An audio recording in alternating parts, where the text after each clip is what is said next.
Hi folks, welcome to the Epochs of the Lotus Eaters, episode 76, William the Conqueror part 4. So, we've been through his early life, we've been through the Battle of Hastings, he has been crowned King of England in London, but the rest of England is still pretty much unpacified at this point.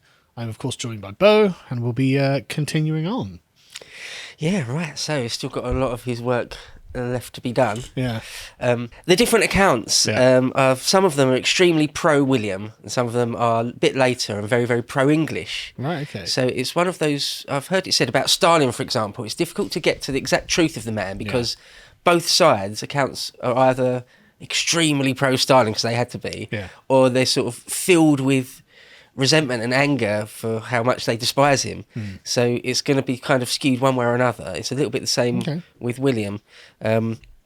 So some of the accounts say, I think I mentioned in the last one, there was one particular one, Poitiers, William of Poitiers, who said that William's work was done after the Battle of Hastings, basically.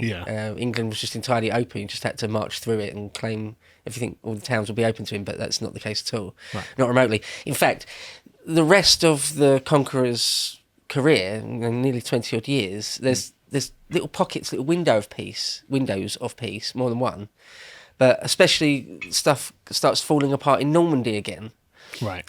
So even at his death, he was still sort of out on campaign by the time of his death. So if there's this idea as well that the English or the Anglo-Saxons lose the Battle of Hastings, and then maybe there's some unrest up north, and there's the Harrying of the North episode that most people know about, and we'll get to that in this Epochs. But other than that, he was sort of an all-powerful, all-dominant, ruled with an iron fist, and in some senses he did. But the real reality is that the English didn't roll over, and the Anglo-Saxons, they just kept having rebellions against his rule and uprisings here and there, and like concerted ones with whole armies and earls and Danish and Flemish allies and French allies, and then smaller hit and run guerrilla type tactics in the fens. It just went on and on and on. And you can see why he would then be like, right, okay, I'm replacing all of these nobles then. You know, if there are earls who are leading rebellions, they've all got to go. Yeah. I mean, let's be real. It's funny, I just mentioned Stein, I hadn't thought of this, but it's just popped into my head just now. But I sort of re-listened to Solzhenitsyn sort of periodically. It's sort of a good thing to keep brushed up on, I think. I was listening to him not that long ago, a few months ago, talking about how some historians look at sort of the Gulag system in Stalinist and later Soviet Russia and say, how is it even possible to imprison millions and millions of people? Why didn't they just fight back? There's so many more of them than there are guards. Why didn't they just fight back? Well, the answer is they did all the time, sort of constantly. Right. And it was touch and go for a long time whether the whole Gulag system could stay held together. But they definitely fought back sort of all the time, however they could. Same thing with the Norman conquest. Like, why didn't they fight back? Why didn't they try harder? Yeah. There couldn't be that many Normans crushing them under their boots in their castles. Yeah. Why didn't they fight back? They did loads. Right, okay. Just the Normans were not lucky, among other things. Sometimes they were lucky, often they're just really canny, very calculating, ruthless, all sorts of things played into it. Sometimes they did get reverses. Sometimes whole garrisons, we'll get into that shortly, of Normans got butchered. Right. Or set alight in their own watchtowers and things. Okay. So, okay, we left off last time roughly when William got himself crowned shakily in Westminster Abbey on Christmas Day, 1066. So therefore, sort of obviously, going forward, Christmas Day is also every year the anniversary of his coronation as well. And as we said, in those days, the coronation marked the beginning of your kingship as well. So it's sort of doubly important. Yeah. He goes back to Normandy and lets a lot of people go, not too far into 1067, and he has to bounce across quite shortly after he's coronated. We mentioned how he gave lots of land and monies out at Barking just after. But the biggest, pretty much by the end of 1067, so about a year later, he's got a small breathing space of a year. I said an hour, didn't I? Sorry. A year later, the first big rebellion breaks out, and it's under the leadership of Harold Godwinson's mother, really? Godwine's wife. Yeah. Gaither. Yeah. So it seems that, well, the Godwine family, the House of Godwine. Yeah. Even after this, because a lot of the material we get is people look at the Doomsday Book because it's such a thorough account of everything. Yeah. You can look at Doomsday Book, which is in the second half of the 1080s. So we're talking about 1067 here, so still later. But even then, the Godwine family or their descendants, grandchildren and great-grandchildren, are still around, still massively wealthy. Right, okay. So, like I said in the last one, he doesn't go around butchering the upper classes hardly at all. Right, okay. So, yeah, they get quite often, disinherited. And if you're really bad, putting him in prison forever. If he calculates that you just cannot be trusted. Yeah. Because he lets people off a fair few times or sort of extorts oaths out of them and they go away and after a few years go away and break them. Sort of in the Danish mould of things. And in the end, he hasn't got a choice. But so this first big rebellion, Earl's Rebellion, under the leadership of Gaither, it seems to be, or is, centred around Exeter. And Exeter got walls. It's a sort of strongly walled one. And so William realises that it's not something he can just send one of his marshals, one of his favourites, to go and put down. He decides he has to go there himself personally. But we don't have fantastic detail. Again, quite a lot of these things you get a line or two in one of the sources. And so when he realises what's going on and it's centred around Exeter, it's like a rug when you pull on a thread and you realise, oh, actually, there's loads and loads of different connections here. It's way worse than I thought. Sort of not everyone, but this plays out again and again as well over the coming decades. There'll be lots and lots of disaffected factions. It's not just the House of Godwin. There'll be lots and lots of important families, or even just not exactly normal people like peasants, but the lower levels of aristocracy. I hesitate to say middle class because that's a specific thing, but level of like thanes. Right, yeah. Level of what they would call thanes quite a lot. Sort of bondsmen, right? Or in a later age, something maybe above a yeoman, but certainly you have some title and land and money. So a knight in later eras, right? Yeah, perhaps, As the centuries tick by, these things change and morph, don't they? It's hard to exactly map on what a thane might be in sort of the 17th century, say, what that would be. Yeah. Well, I'm sure they'd be called knights by that point. Right. But yeah. Well, so when he decides he's going to put this, well, has to, it's not really a decision, he's got to put down this rebellion in Exeter because Exeter's in the south, in the west. It's not far away. Yeah. Right, it's not a massive march from there to London or Winchester, where the royal seat is still, or the treasury is still kept at Winchester. So William has raised an army, but it's not exactly the same army. It might be the colonel have the many elements of the one that fought at Hastings, but it will be different. And he actually uses it as a type of, or has to, it's forced to, it becomes a type of litmus test for loyalty. So who of the English levies will come out for William of Normandy? And surprisingly, it's quite a lot. Because you might think, oh, he's still just a newcomer. Yeah. What that shows, what historians can infer from all of that, is that perhaps the House of Godwin and Gaither aren't hugely popular. They do get quite a lot of support. They get some popular support as well of their own. But it also implies that William actually has a level of legitimacy in the minds of the regular person that we are reluctant to credit him with in our post-nationalist modern era, right? Because it seems crazy that, there's a French-speaking guy who is claiming to be the King of England. Now we're going to go and fight for him. We wouldn't do that now, but things are different 1,000 years ago. Yeah. For example, quite a lot of the bishops and archbishops are sort of the highest ecclesiastical rank in the country. And quite often they would, even before in like the age of the confessor and things, they could be German or Italian quite often.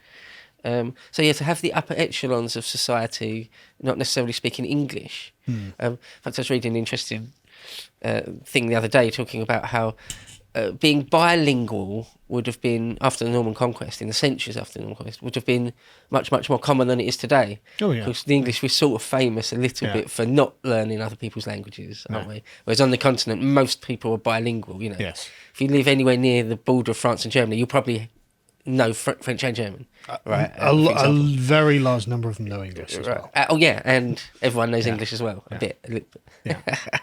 Well, it seems that, well, obviously, after the conquest, English became sort of the poor relation. It's what commoners spoke. Yeah. And if you were well-to-do, it'd be sort of beneath you to speak English.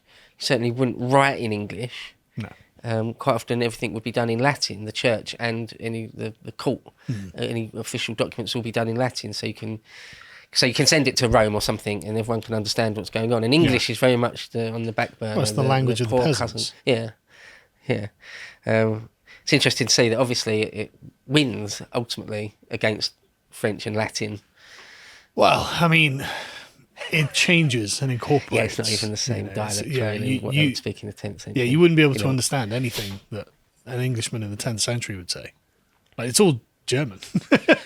No, you're not even joking. It's all German. If you ever attempt to read or hear someone reading out Chaucer, for example. Yeah. I mean, Shakespeare, to be quite honest, is sometimes Fairly difficult. Yeah, yeah. You know, but yeah, I mean, like, listening to someone who speaks Anglo-Saxon, reading out an old Anglo-Saxon poem, you realise it's a totally different language. It's a totally different world. Yeah.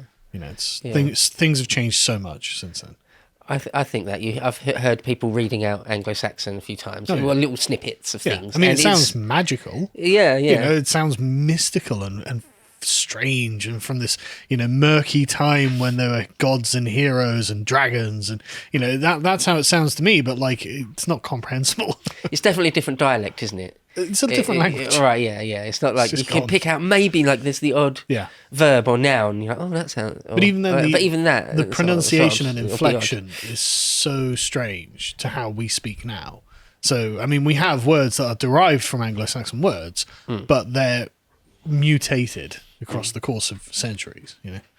But anyway, well, I won't go on and on about it. But most histories, you will find, will have a chapter or something about it. How you know. Oh, yeah. The difference between pork or the different words for food quite often come up. The French words are more well-to-do. Cow and beef. Exactly, like exactly that sort of beef thing. being the French, cow being the Anglo-Saxon, because the Anglo-Saxons were the ones doing the farming. The French were the ones doing the eating. And well, we can see that this rebellion of Gotha even has some Danish help. Possibly there's Viking plotters involved in it as well. I love it's the grasping hands meme, isn't it? You know, Danes, Anglo-Saxons hating the French. But you can see how there are lots of dispossessed peoples, because the Normans are sort of like basically a new wild card on top of a few different layers worth of claims. And so they can quite often, and do over the centuries, become like the trope almost. Everyone can, like the displaced lords of the Welsh Marches or the Scottish Highlands or the original Anglo-Saxons or the heirs of Canute. Yeah. They can all, or the perpetually boiling with rage lords of Flanders. And they can always get together. It's all happened in the last 50 years as well. Like, this isn't ancient history. This is in living memory. You know, so this century is a rough one generally.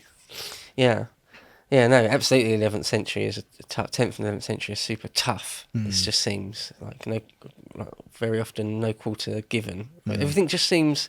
I think the moniker dark is fair in all sorts of ways. It does seem dark in more than one sense. Not in the way that the historians use it, though. They'd use it to say unilluminated from a lack of historical sources. It's like, but that you are right. Like, it's dark as in the tone of the thing is dark, you know. Yeah. And it does feel that way. I mean, the past couple of 100 years in England have been rough, you know, so... Yeah. I know it's just a silly mental image, but I do think of quite often overcast skies during the days of the conquest. I mean, it's silly, but and all before. Can't help it, really. For me, there's a sort of nice green, wholesome picture of Anglo-Saxon England from about the time when the English take possession of this part of the British Isles to the beginning of the Viking Age, and then it's just stormy, dark blood, terrible, and then the Normans arrive, and then things start to get a bit better after everything settles down. A few hundred years of Norman rule, everyone's used to it. Okay, fine, things start getting a bit better. A lot of the history say after the anarchy of Stephen and Maud, we get Henry the Second, Henry Plantagenet, and a lot of the history say, suddenly the light and like all the meadows were filled with sunlight and all the glades, everyone was dancing around and happy, and everyone's rejoiceful. Come out of centuries of darkness with him, but we're still a long way off from that. Well, at the siege of Exeter. Do you know the bit in Monty Python and the Holy Grail? Yes. Where one of the knights on the top of the battlement says he'll fart in their general direction? Yes. That's actually a real thing from this relief of Exeter in this moment. So, but William's camped outside for like a couple of weeks, and the walls of Exeter seem too strong. So apart from anything, you get that in history quite a lot, don't you? That an army is really, really, really good, just like Hannibal, or even in like the Peloponnesian War. But walls are just... I can't knock down walls. I just can't. We just don't have the siege engines, the siege technology, the siege experience. We just don't have any of that. So even the great Norman army of William the Bastard comes up against strong enough walls, and they're just sort of done. They can't break in. Well, we should do a thing about sieges through history, actually, because it's remarkable, those civilizations that do master sieges and those that don't. And there are so many more that don't than do. But you're exactly right, because walls are a tremendous force multiplier. You are going to spend lives trying to take this place. And if you're William and you don't have actually a vast reserve to draw upon and a deep well of moral support from the populace for the cause that you're championing, it's just not worth it. It's way too risky. Yeah. You can't afford it. Yeah, it's going to be a bloodbath. Yeah. And you'll probably fail. And even if you don't fail, you might find yourself in a Pyrrhic victory where you've been crippled by the losses you've taken. Yeah. You'll lose great amount of moral support from the population, Yeah. It's funny when we get to the age of the Peninsula, because we talked about the Peninsula a bit, didn't we, now, Napoleon series, how they got it down to really an art, where you could even do what they called an escalade, where you don't blow a breach in the wall over days and build a trench network and slowly encroach up to it and have a big push through the massive break in the wall. You just sprint up to it with ladders. Yeah. And climb the ladders in real time and hope that bit of wall isn't heavily defended enough. And but it worked. Sometimes they did that. Yeah. And it's crazily it's mad brave. The things they used to do in history. Yeah. But so anyway, at the Siege of Exeter, William the Conqueror is held up for a couple of weeks. And in the end, he actually gets the son of one of the leading men of the town. And before the gates, threatens to sort of blind the child or just kill him outright if they're not let in. And I think I told you a story about how Stephen of Blois did that later in the next generation to a town, and they called his bluff, and he didn't kill the kid and actually ended up being really friendly and courteous to the child and getting him back in there. When the Conqueror doesn't do that, he kills the kid right there on the spot. Of course William does that.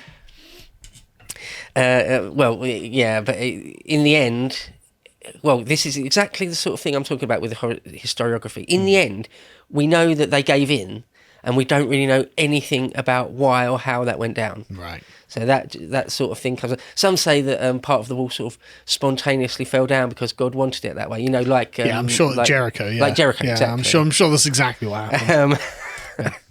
But 18 days the siege lasted, which that's a very short siege. But I think even within 18 days, things start to get a bit nasty. It's not obviously not something like when a siege goes on for too long, the besiegers have just arguably a worse time of it than the people inside the walls. To the point where some deserted from William the Conqueror. He doesn't really suffer from desertions too much, but a couple of times he does, and this is one of them. It seems like it may have looked bad for him at that point, but for whatever reason they do get inside. And now this is another thing that comes up again, almost to the point of being a trope. William the Conqueror he tells them half-truths and lies, that he'll be extremely, extremely clement with them and let them all off. Oh, I'll take his word for it, just like that kid did. Right, yeah. But when he gets inside, he is clement with some of them. Oh. He does keep his word with some, right, and others not. So yeah, you certainly can't rely on his word, but it's not that he'll always go back on it. Again, just you're on shaky ground with him. That's all I'd say. Yeah. Yeah. So some of the chronicles say that the actual walls fall down, and others not. But what we do know is that Gaither escapes somehow, manages to escape. Good for her. Right. Yeah. And some of the sons, her grandchildren, some of the sons of Godwin and his brothers survive. And they get away as well. At first they go to France and in the end go to Flanders, kind of predictably. Yeah. But they remain, or Gaither anyway, for the remainder of her life, remains sort of a lightning rod for, whilst there's breath in her body, because, the Normans killed all her sons, really, and disinherited her. She was sort of the queen mother, sort of, And now she's I would expect her to be quite angry about this. Yeah. One of those people where you could never, ever placate them. Yeah. With enough money or promises or anything. No. But I probably won't mention her or the Godwines again, but just to know that, as I say, they don't disappear entirely. They are just sort of always around, and whenever other rebellions crop up, their names are just sort of always mentioned, or they're in the frame, they're in the picture. Yeah. As I keep saying here, you get the odd line rather than pages and pages worth of detail. So quite often you can just infer who or who isn't involved in all this sort of thing.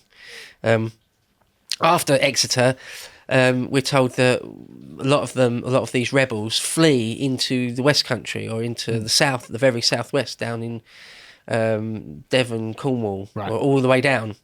And apparently William follows them all the way into Cornwall. So it was really the furthest extremes of the country.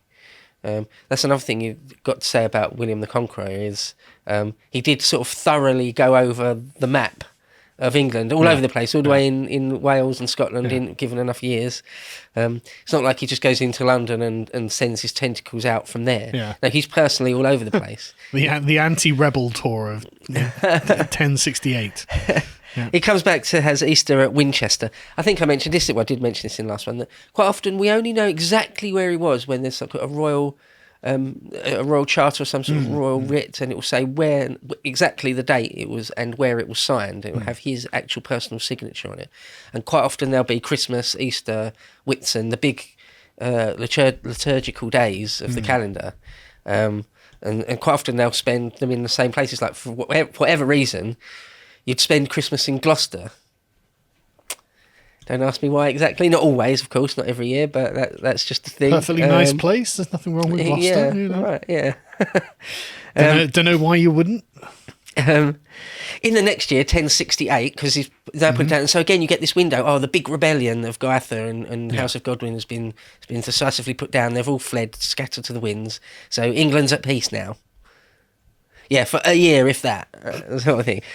We need to know some of the main henchmen, for want of a better word, around William. You know when someone's big enough in history that you get to, like Hitler or Stalin, or like Alexander. Alexander, Hitler or Stalin, example, perfect example, Or Churchill scholars know all his permanent secretaries and all that sort of thing. Yeah. Well, same with William the Conqueror. Some of the big names around him I mentioned. William Fitzosborne is probably the most famous one. Quite often gets called, well, not often gets called, but I've seen it more than once. Effectively described as like. The brains behind, like an Eminence Grise type, the architect of the conquest in all sorts of ways. The Peter Mandelson of the conquest. Right, yeah. And there's Odo, his half-brother, Odo of Bayeux, the Bishop of Bayeux, who's also got lots of other holdings. They make him basically the Earl of Kent, including the See of Canterbury. Which he sort of rings for as much money as he can. But Odo is a big one. Roger of Montgomery is, I think, up there with sort of the top 3, 4, 5 most important Normans that come over. Because Montgomery is a place in Wales, isn't it? To this day, I don't know. There, but it comes from. There's a place in northern France called Montgomery, where Roger of Montgomery comes from, and took his place name there. Right. So it's funny how that goes, isn't it? Sort of New York is obviously taken from York, but New York now is much, much, much bigger and wealthy than York. Poor old York. You know? Right, they called it New Amsterdam, didn't they? Anyway, that's a digression. Dutch did, yeah. So some of these big magnates, big Norman magnates, are sort of really important. And in 1068, again, a lot of land gets parcelled out, and a lot of records, sort of manorial records, get kept at 1068, all about exactly how things were parcelled out. Because when we get the Domesday Book in 1086, is it? 1084 or 86. Might have to I'm not edit sure. that It's out, sometime after 1080. What historians love to do is say, oh, here's the records we got in 1068 when all this was done. There's nothing like Domesday Book, nothing as comprehensive, not at all. But what they do have is lists of what the Normans did, one way or another, whether it's illegal or what. And so historians love to look at those two things and say how much has changed in that time. And because one thing to say is that in some senses William the Conqueror completely replaces the sort of upper echelons of Anglo-Saxon, British, English society, and in some senses it's very quick. It's a swift beheading en masse, metaphorically, being replacing them. And other times it's a really slow boiling of the frog, really slow. So, for example, what he did by replacing all the bishops and archbishops, and then the next grade below that really is abbots. Abbots were really, really important. Yeah. He does that quite slowly over the whole 20 years, really, replacing one here and there and moving their cathedral somewhere else, doing them piecemeal. Whereas the very, very top of the most powerful super earls, as I described them last time, some of those who have a window of time where he's getting rid of loads of them en masse or in one go. And anyway, again, I won't go on about it too much, but that's a big part of the Norman conquest, is exactly when those events went down and when you can say things have changed and how much that would have really meant to the normal people of England. It's interesting how he is operating with this kind of deliberate intent going forward, though, isn't it? You know, he has a plan in mind, it sounds like. It seems. Well, that is one of the talking points. Did William have that in mind in 1066, that he would sort of completely kind of dominate England with loads and loads of Motte and Bailey castles and loads of new castles? Change the institutions, change the people. And loads of forests. Did he always have it in mind from sort of 1066 that he would change every abbot in the country? One thing I was reading, it was Mark Morris again, his book on the Normans. He said by the end of William's life, or at Doomsday, which is pretty much right at the end of William's life, you can see that there used to be something like in the order of 4,000 or 5,000 Anglo-Saxon thanes, and by 1086 there's none, or there's like really hardly any, like one or two names here or there. All the bishops bar one, and he was a famous Quisling, have been replaced. So, and how did he always mean to do that? And you can actually, historians do argue over it, because you can make the argument both ways. The fact that he didn't do it very, very quickly, the way when Canute came over in like 1016, there's just a wholesale slaughter of the aristocracy, just sort of unapologetically, unashamedly, not trying to cover it up, not trying to hide what he's doing remotely. Yeah. Whereas, as I say, William is much slower burn. So was it always deliberate, or at what point can you say, oh well, by now surely it's a deliberate policy, or what? It's very People interesting, argue over isn't it? Because it feels like it's just William being clever, right? Right. If William knows what he's going to do, I think. But it's maybe he was looking at Canute's example.